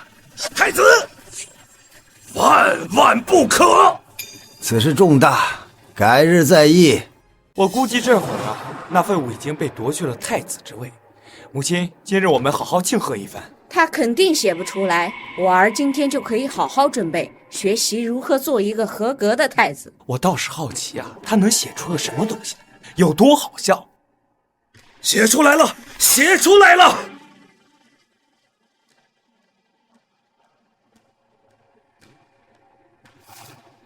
没想到他眨眼之间写出来的东西，竟连阁老都自愧不如，居然当朝给他跪下。你是说他不仅赌赢了匈奴使者，还征服了我的老师？怎么可能？这怎么可能？不过他当着满朝文武面说要举行科举制度，引寒门子弟入朝为官。现在满朝文武都吵起来了，居然还有大臣以死相逼。我儿，这是个好机会。哼，对呀，那个蠢货怎么敢提出这样的国策？从寒门选拔人才，那些权贵们怎么把他们的后代送入朝堂？以前只是秦相针对他，这政策提出来，从外戚权贵到文武百官，甚至是地方官员，都要联合将他拉下，乃至杀死。太子，你可知这些是什么？这都是全国各地发来的弹劾你的奏折，小到九品县令，大到当朝王爷宰相，都在骂你开科举何其昏庸。儿臣知道。连那些已经告老还乡的老臣们都纷纷写信给我，说朕昏庸，选你当太子。陛下，宫门口以宰相秦所会为首的文臣清流长跪不起，国子监奸臣更是在鸣冤谷撞得头破血流。他们高喊着说，他们说太子昏聩，开科举以寒门治国是毁国之根本。对不起先皇，对不起满朝文武，若执意打开科举，他们要全部撞死在宫门口。太子，你听到了吗？父皇，开科举本就是从这些权贵手里夺走了晋升渠道，他们自然会阻止。太子，你所说的科举国策暂缓吧，一旦实施，你要面对的是整个权贵阶层的反扑，连朕都不敢去做。儿臣就是要试试。眼下官员全凭推举制，老师带学生，亲戚带亲戚，久而久之，整个朝廷上下全都是眼里没有国家皇帝的关系户了。你要做可以，朕给你机会，但你一定要循序渐进。我成功了，下任皇帝就是你；倘若失败，朕就要杀了你。一言为定。你要怎么做？父皇，如今朝廷奸臣、庸臣、龙蛇混杂，实为素参的关系户更多。儿臣打算先开革一批关系，再推进科举。如何分辨庸臣能臣？让他们上交日报、月报以及每月的业绩目标，这样一来，看谁在浑水摸鱼就一目了然。另外，太子妃的父亲于谦作为知名寒门清流，我已经邀请到宫中做官，相信在他的对比之下，那些权贵会更加的难堪。今日和各位商讨一下科举之事，诸位有什么看法？我反对。我等反对。好，说说缘由。我大夏江山本就是有能者有德者管理，那些贱民没文化没才学，只会误了我们大夏。三皇子，寒门也是人，只要他们愿意读书学习，与我等又有何区别？于谦，我没记错，你也是寒门出身吧？今天刚上朝，怎么贱民误以其类了？你，如今朝中官员都均各司其职，如果平添官员，只会给朝廷增加不必要的开支和用费。为了江山社稷，为了长治久安，请太子殿下三思啊！好了，都不用吵了。既然如此，从今日开始，各位官员将每日所作所为记录给我呈上日报，每月一份月报，谁敢造假，罪同欺君。各位官员对管辖范围之事应该非常了解，处理方式及结果全部呈上在日报里。回禀太子殿下，此事朝廷没有先例，我等没有先例，那就开先例，即日起执行。相信大家这些都不是问题吧？办不好的话，滚回家种地，退朝。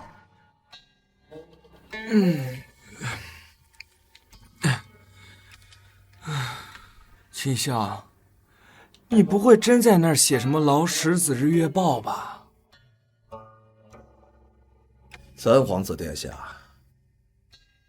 当真不写日报月报？这可是太子殿下下的诏令。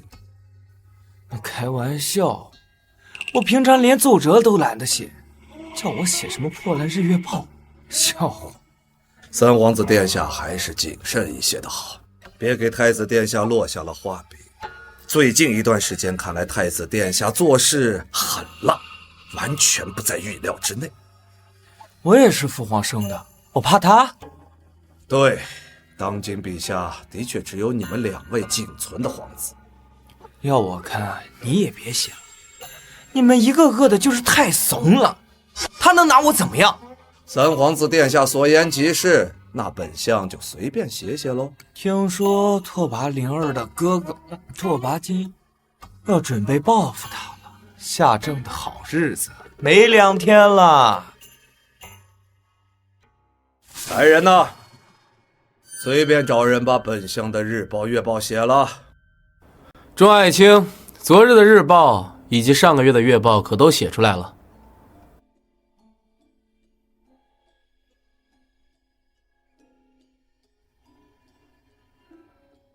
好，辰时起床，4时浇花。秦相，你怎么不把何时出宫也写进去？连秦相都如此敷衍了事，还能指望其他人干出什么好事来？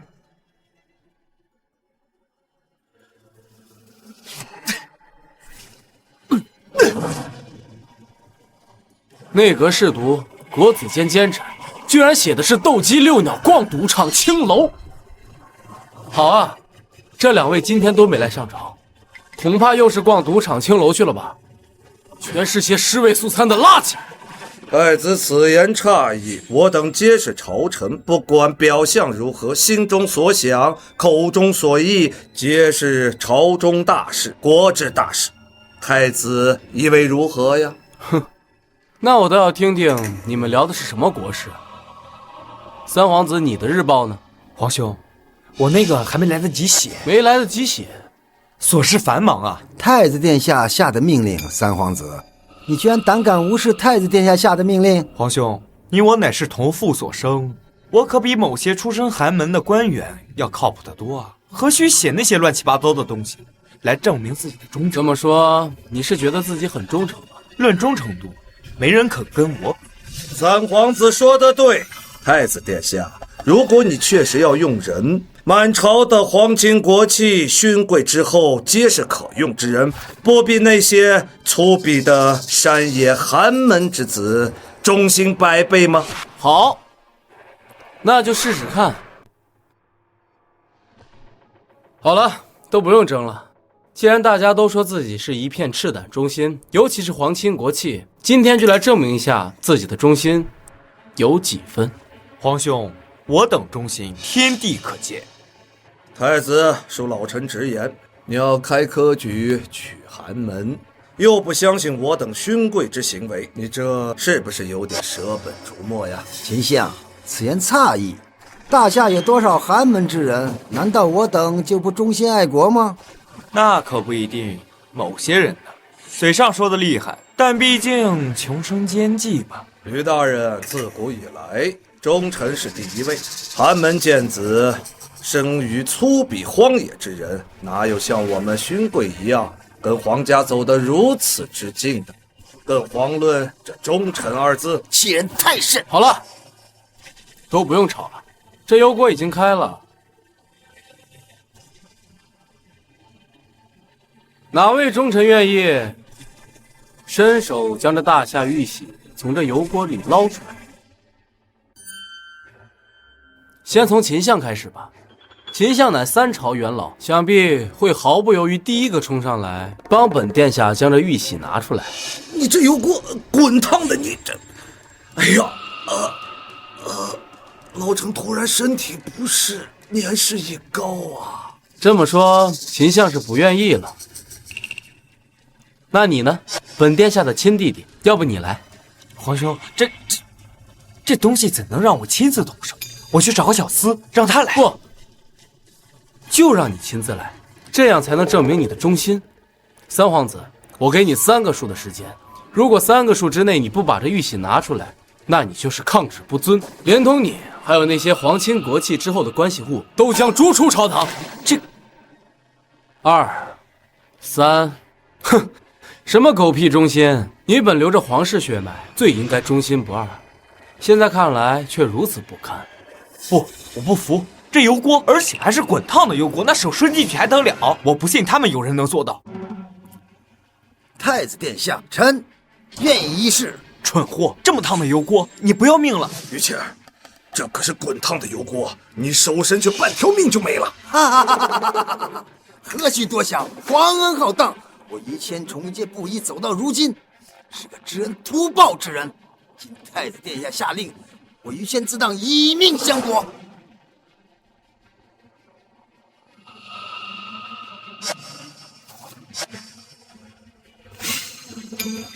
这怎么可能？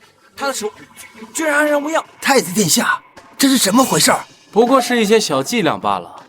底下是醋，上面是油，实则温度并不高，倒测出来某些人的忠诚，何其可笑！皇兄，我等皇亲勋贵的忠心。来人，三皇子上对不起皇家，下对不起百姓，还有他的那些皇亲国戚的关系户，全都给我逐出朝堂！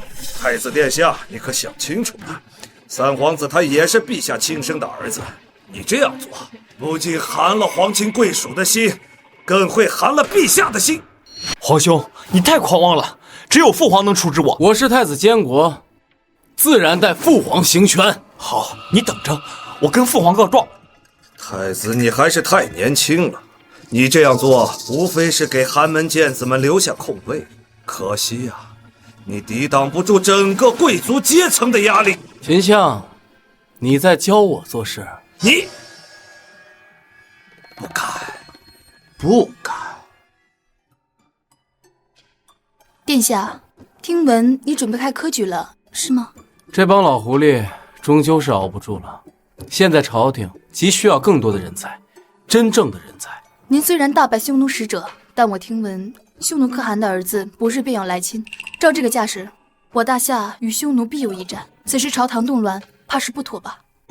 推行科举制度势在必行，现在朝廷动弹不得，必须要有一股新鲜血液，来把这歪风邪气彻底的抹杀掉。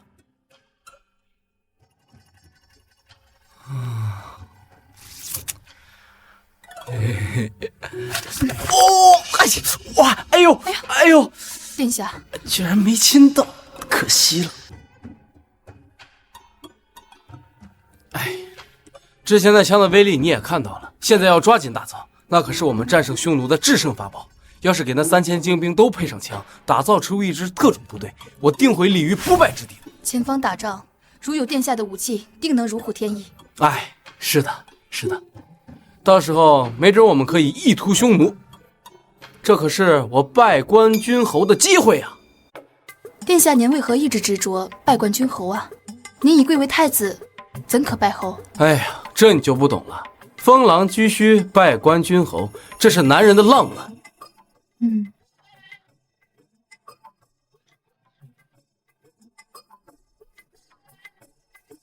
殿下，下次要亲，还请光明正大告知臣妾，免得臣妾情急之下误伤了你。他这是同意了。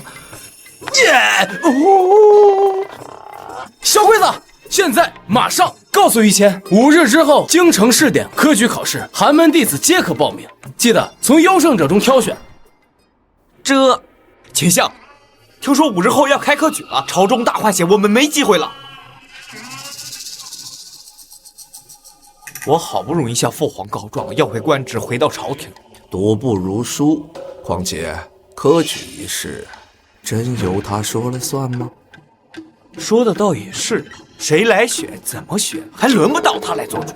主持此事的吏部呢，可都是秦相的人。是部陈侍郎之子送来了千年灵芝，还有珠宝若干，乃是可造之材。陈侍郎教得好，他这小子的确懂事。我看不如给个榜眼。不妥，榜眼要留给赵大富的儿子，他可是您母亲的人啊。还有那个紫金光禄大夫的大儿子。那老头子前些天将他的庶女送给我。榜眼探花已定，剩下的价高者得。太子还是太天真了，这大夏王朝怎么可能由寒门做主？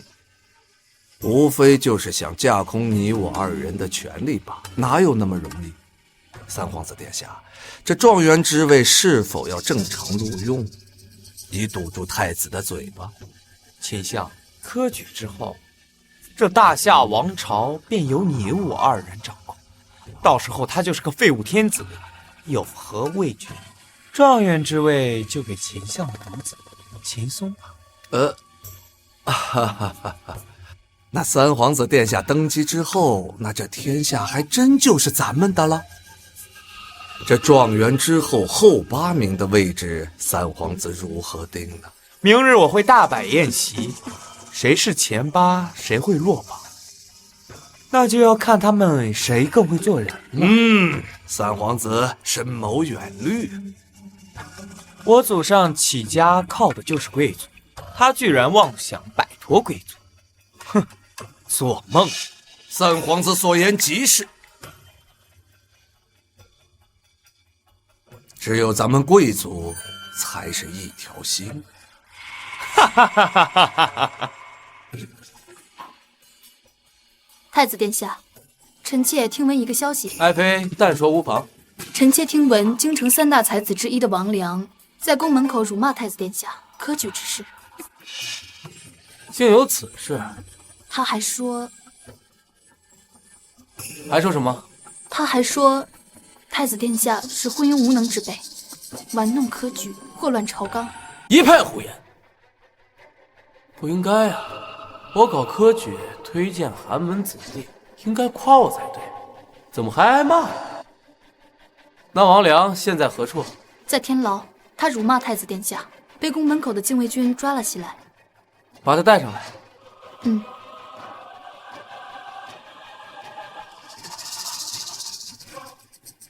昏君，大夏若是交在你这种人手里，亡矣！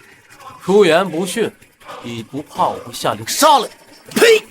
头可断，血可流，文人气血不能丢。杀我也是为了寒门子弟而死，我死得不亏。好啊，没想到京城3大才子之一王良，竟是有如此气质，放了吧。你为什么不杀我？你不是说了吗？要为天下寒门子弟出头，我为什么要杀你？你和传说中的不一样，传说中的太子昏庸无能，嗜血残暴。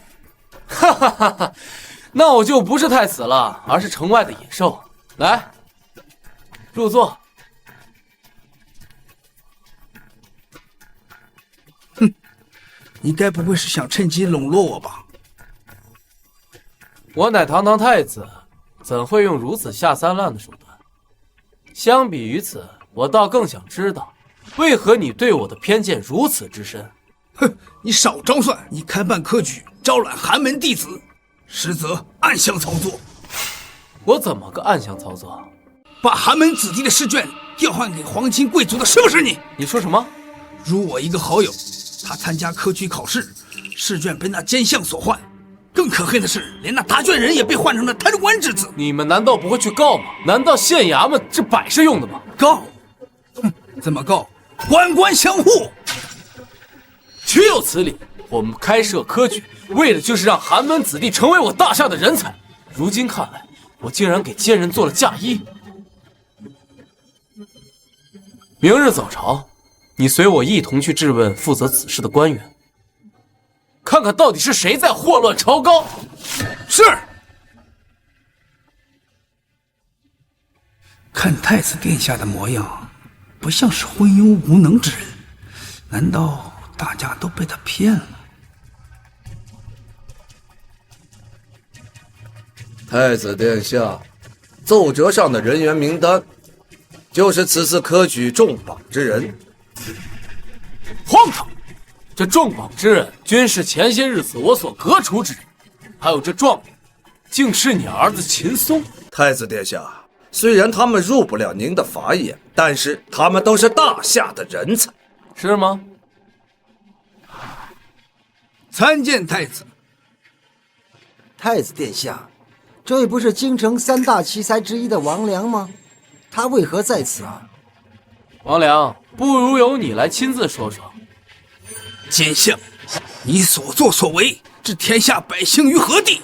大胆腐化之徒，朝堂之上竟然敢当众污蔑本相，你可有证据？证据早就被你们这些贱人给销毁了，那就是没有了。好，既然如此，秦松，我来和你商量商量。太子殿下，此时召见我儿，能说明什么呢？既然你儿能做状元，秦相又说是公平公正，秦松，那你肯定是才华横溢了。我只问你一个问题，你若答上来，我便承认你状元之位，而且还封你做兵马将军。太子殿下三思啊！兵马大将军掌管了天下一半的护府，若是交给此等昏庸之人，如何守候咱们大夏的国门呢？君子一言，驷马难追。太子，你不要反悔。你先不要着急啊，话还没有说完。如果你今天答不上来，按大夏律法，徇私舞弊，当斩。你敢杀我？我爹还在旁边呢，他们才不会让你不手。何须多言，你问便是。秦松，我问你，这科举的试卷你是如何作答的？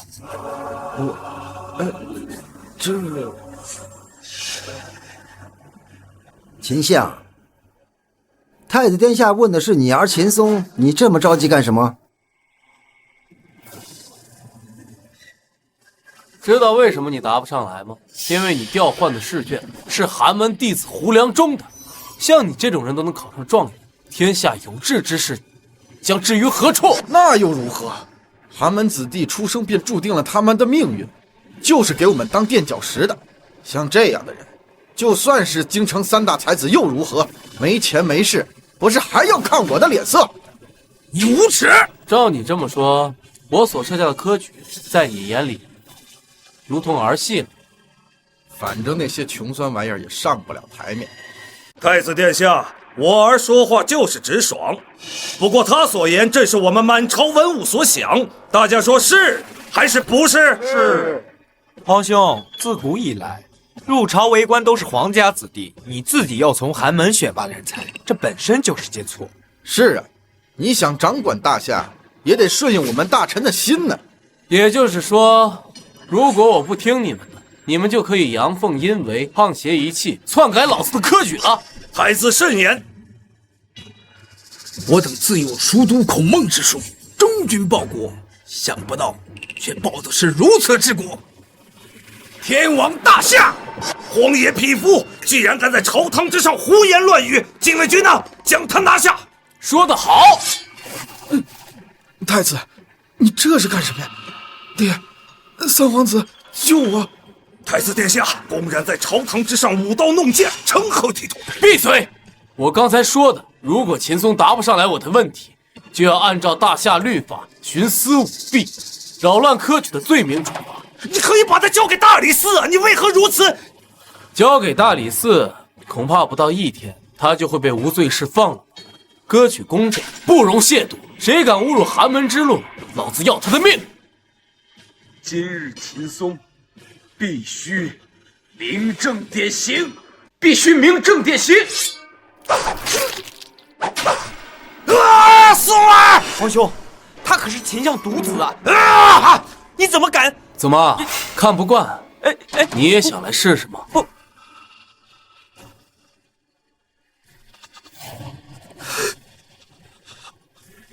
秦相，逆子如杀子，本殿除去一害，算为民祈福了。夏正，难道你让老夫向你下跪？嫌不成？大胆！只顾太子殿下名讳，问罪要打50大板。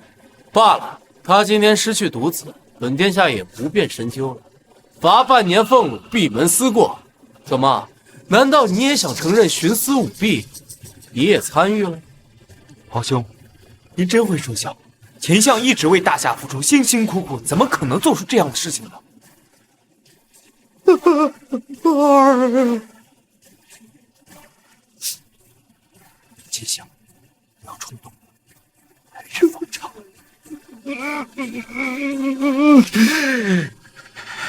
老臣知错能改，善莫大焉。于谦，臣在。传我口谕：凡是重榜之人，落实行贿之罪，一并打入大牢，择日问斩。你们不是很有钱吗？来，昨日你们付出的钱，买的就是你们今天的性命。太子殿下，经过臣妾搜寻，这个才是真实的名单。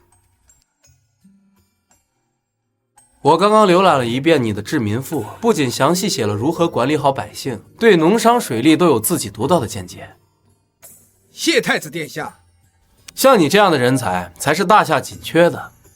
放心，我一定会给你安排合适的官职，让你实现自己的抱负。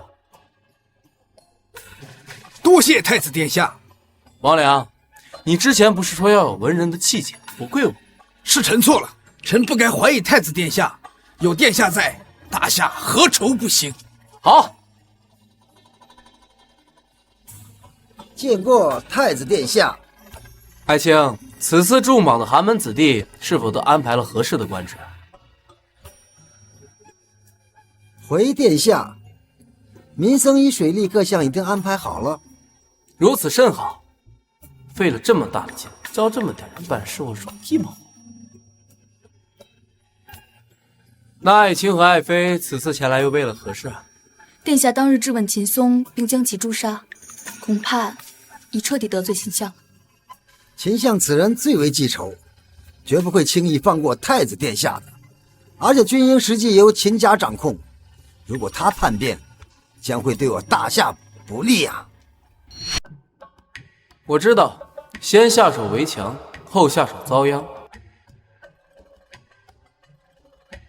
这件事情还得有了爱妃了。殿下，臣妾是您的太子妃，这些都是臣妾应当负的义务。太子有什么事，直说便是。殿下，此画作是何物啊？爱妃可曾见过弩箭？当初是殿下吩咐臣妾去建造的。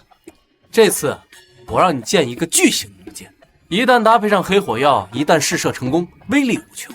原来太子殿下之前一直在藏储这些知识，恐怕太子太傅来了也未必能参悟透啊。穿越有一句名言：学好数理化，走遍天下都不怕。爱妃如果有兴趣的话，我可以慢慢的教你。太子殿下，皇上那边传来谕旨，让你速速前往，似乎知道秦松被杀一事。我知道了。混账东西！你知道自己究竟做了什么事儿？儿臣不知，还请父皇明示。太子殿下，您就算对秦相再不满，也不能当着百官的面杀了秦松。那可是秦相的独子，又是军中最大的统领虎贲将军。那请问赵皇妃，秦相纵容他的儿子徇私舞弊，扰乱科举，那该如何处理？皇上，臣妾也只是为了大夏着想。你看太子咄咄逼人。好一杯浓浓的绿茶呀！父皇，儿臣也是为了大夏着想。自从科举以后，真正的有才之士得以上任，为百姓造福，儿臣为百姓着想，难道是有错的吗？太子，你确实是满腹经纶，能够担当大任，但这件事情你真的是操之过急了。儿臣不明白。秦家跟随朕大夏江山，在军中威望甚高。秦相弟弟死后，秦家独苗就为秦松。你现在杀了秦氏一族的独苗，他必定会对朕生起谋逆之心。你现在立刻去向秦相道歉。叫我向奸人道歉，不可能，这辈子都不可能。父皇，天下百姓国，官官相护久矣。我开设科举，招纳寒门子弟入仕，设身处地为百姓着想。可秦相纵容他儿子私占他人试卷，还把他送上了状元之位。我若不处罚，天下寒门子弟的心可就要凉了。朕何曾不知你的想法，但那是秦相。听朕的话，去给他道歉。儿臣恕难从命。还是听皇上一句劝，去向秦相道歉。启禀皇上，秦相去了军营要反了。快去向丞相道歉，否则你这个太子就别做了。他还有接近5万大军，一旦谋反啊，顷刻间京城皇宫就会沦陷，打下就没了。是，请秦相入宫，我亲自向他道歉。道歉？我倒要看看他一会儿见到老子的弩箭导弹，敢不敢让我道歉？光凭你一人，恐怕难以说服秦相，不如将三皇子也请来。是，说的是。就按赵皇妃说的做。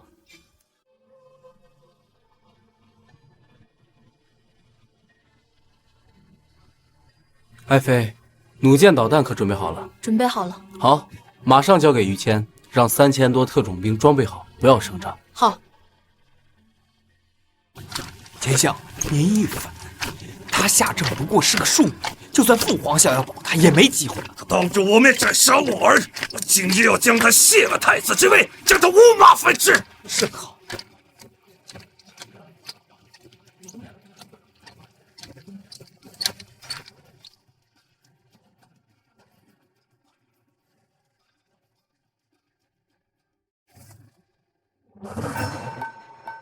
秦相，朕也听说了太子所行之事，今天召你前来，就是特意让他给你赔个不是。人死不能复生，太子一意孤行斩杀我儿，赔个不是，难平我心头之恨。人死不能复生，太子一意孤行斩杀我儿，赔个不是，难平我心头之恨。这货这么猖狂，反也是迟早的事儿。今天我高低来教教你怎么做人。太子，快去给秦相赔罪。哼！赔罪？他杀了我儿子，仅仅赔罪？陛下，我老秦家接受不了啊！你的意思是？我要让天下人知道他无德无能，自行废立，缓解我心头之恨。太子，去给秦相赔罪。皇兄，赶紧赔罪。赔罪？你也配？好啊！蠢货，死到临头还不知道服软，混账东西！你是怎么答应我的？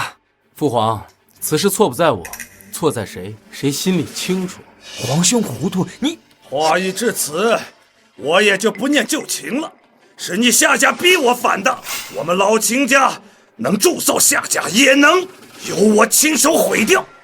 正儿，你个逆子，你糊涂啊！父皇莫急，秦相，你也不用得意的太早，你就真的胜券在握吗？我们老秦家在军中的威望极高，振臂一呼，随众甚多。况且这城外有5万大军，碾压个小小皇宫，易如反掌。那你可大错特错了。莫非太子有应对之策？秦相，你也不用套我的话了，我就告诉你，你可只有一物，名为导弹。调皮捣蛋，孩童话语，在这朝堂之上如何说的？此导弹非彼导弹，只要有此一物，你那区区5万大军便会死伤无数。太子殿下，这饮酒也要有个限度。你知道5万大军为何物吗？幼稚！你知道什么叫摧枯拉朽、寸草不生吗？你口出狂言！哟，看来你还不相信。老夫驰骋沙场多年，从未见过此物。就算有这种神兵利器，也是为我秦家所用。也对，以秦相的见识，不知道此物也算正常。你自到临头，休得胡言乱语！太子殿下，如果您此时向丞相赔个罪，自行废掉太子之位，说不定此事还有转机。你们一个两个都以为自己胜券在握，怎么没有问问我有没有提前准备？你是何意？秦相，你入宫的马车停哪儿了？自然是宫门之外。那你想不想看一看呀？之前说的导弹。好，那你就拿出来让老夫见识见识。好。等的就是你这句话。之前我还怕吓着你。于谦，发射！难道他真……秦相何必行如此大礼？秦相，这会儿你的马车应该已经被轰成碎片了。一派胡言！老夫的马车乃金铁所铸，怎么可能轰成碎片？皇兄，你吹牛也要有个限度吧？回禀殿下，臣方才派人去现场勘察，整辆马车上只剩下这块铁片，请殿下过目。秦相，这上面的标志好像是你秦府的呀，要不要看看？秦相，这似乎有点眼熟。确实是我马车上秦府标志，这不可能，这绝对不可能！正儿，这导弹居然真有如此威力！父皇若是不信，可以问问于谦。回禀陛下，太子让我们研究的导弹威力巨大，不仅将秦相的马车轰成碎片，方圆2公里之内的宫殿尽速起火。这还是剂量小的，如果要是炸药足，就算是整个皇宫也能炸飞。竟然有如此杀伤力的武器！不可能，绝对不可能！秦相，导弹的威力你也见过，但如今你还想怎么样？我还有机会！拓跋金正带着10万匈奴大军南下。好啊，那我就跟你打一个赌，1个时辰之内，你说的那些匈奴铁骑将全部溃败。不可能，那是10万匈奴铁骑。秦相，我之前就说过，时代已经变了，你说的那些匈奴怎么能挡得住我的枪？还有，别以为我不知道，你暗中跟匈奴勾结。启禀殿下，3000重兵已配备精良武器，在宫门口集合完毕。来得正好，秦相，这下你该相信我有后手了吧？你还有什么话要讲？后手？就算你有后手，这3000兵力如何跟10万大军作战？秦相，你还真是孤陋寡闻啊！有没有听过一句话？一切恐惧源于火力不足。我管你什么火力不足，就凭你3000兵力翻了天，又能玩出什么花样？丞相还很擅长长他人志气，灭自己威风。既然你瞧不起，那不如答应我的赌约，1个时辰之内，匈奴必败。好。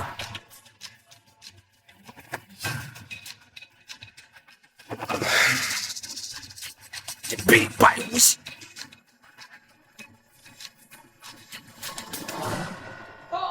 陛下，匈奴铁骑已到达城门外，与3000特种兵相对，只是人数相差悬殊，恐怕情况不容乐观。区区一个侍卫分析局势都比你们明白，你还要做垂死挣扎吗？秦相，我的特种兵可都配备着导弹，这导弹的威力你也见过。就算你们配备了导弹，可那是足足10万大军，撑死你也打不过。秦相，不妨我们再等一等，我看你还是有点操之过急呀。等什么？等你全军覆没的消息吗？启禀陛下，京城来报，面对匈奴来袭，特种兵使用了步枪，匈奴死伤将近1万人。不可能！秦相，别慌啊，这才只是开胃小菜呢。你怎么回来？不是让你镇守国门吗？回禀殿下，臣已经派人镇守，然后回来传消息。底下的人能搞定吗？算了，先说说你的消息。回禀殿下，我方特种兵用炸弹投掷，匈奴死伤4万多人。听起来还不错啊，继续保持。哎呦，秦相，你怎么慌了呀？难道天要亡我？秦相，做人呢还是要往好的方向想，万一还有机会翻盘呢？不是还有5万大军吗？启禀陛下，弩箭导弹已经发射，那帮匈奴全军覆没，10万大军1个都不剩。啊！什么？不可能！绝对不可能！小儿，你休要欺我！相爷死了，匈奴全都死了，5万精兵听到匈奴溃败也都散了。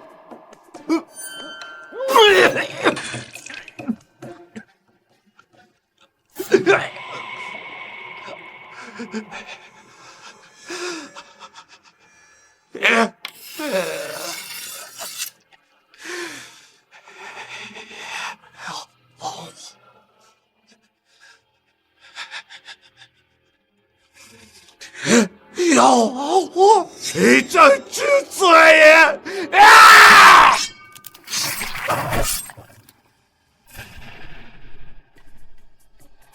秦佐慧，你精明一世，没想到你临死还侮辱乌江霸王的遗言，真是可悲可恨。如果你要是一个正直的人，也不至于落得如此下场。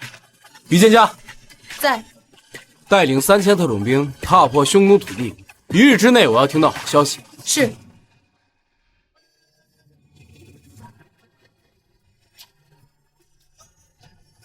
如何？